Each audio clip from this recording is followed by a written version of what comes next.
When I first bought my farmland, it was meant to be my sanctuary, a place where I could breathe, raise livestock, and grow crops without interference. I had poured my life savings into those 2,500 acres, imagining peaceful mornings and quiet sunsets. But peace, as it turns out, was the last thing my neighborhood HOA wanted me to have. It all started when I received a notice in the mail. The HOA claimed that a portion of my land was unregistered and therefore under their jurisdiction. I laughed it off.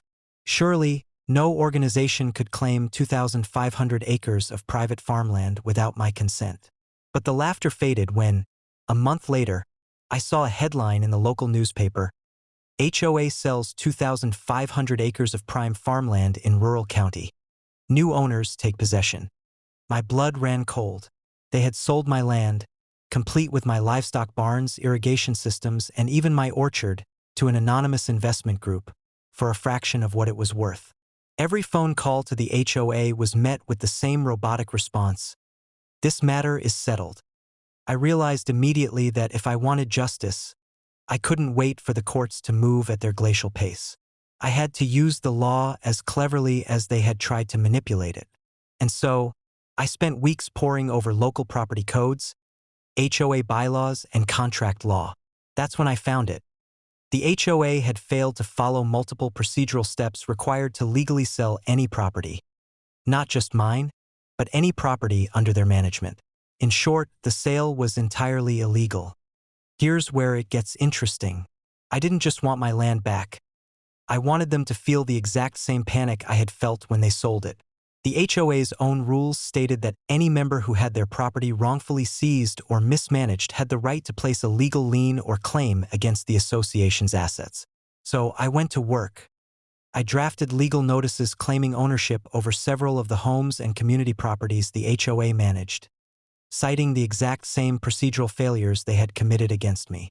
Within days, the HOA board received letters in bold, formal language: "Due to violations of state property law and HOA procedures, I am exercising my legal right to assume temporary ownership and oversight of these properties until full restitution is made." The panic was instantaneous. The HOA members called emergency meetings, hired lawyers, and tried to get injunctions to stop me. But each motion was denied. The irony was delicious. The same rules they had ignored, they now had to follow meticulously to avoid losing their own homes. In the end, a settlement was reached. They returned my farmland in full, along with compensation for lost crops, livestock, and legal fees.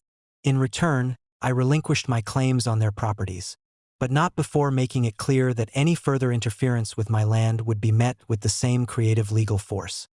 As I walked through my fields that evening, the sun setting over rows of corn and wheat, I realized something. The HOA had underestimated one thing: my patience, my knowledge of the law, and my determination. Justice isn't just about courts. Sometimes, it's about using the system cleverly enough that the bullies end up trapped in their own rules. From that day on, my farmland became more than a sanctuary. It became a symbol that you cannot trample on hard work and ownership without consequences, and a reminder that sometimes the pen, or in this case, the legal clause, is mightier than the HOA's hammer.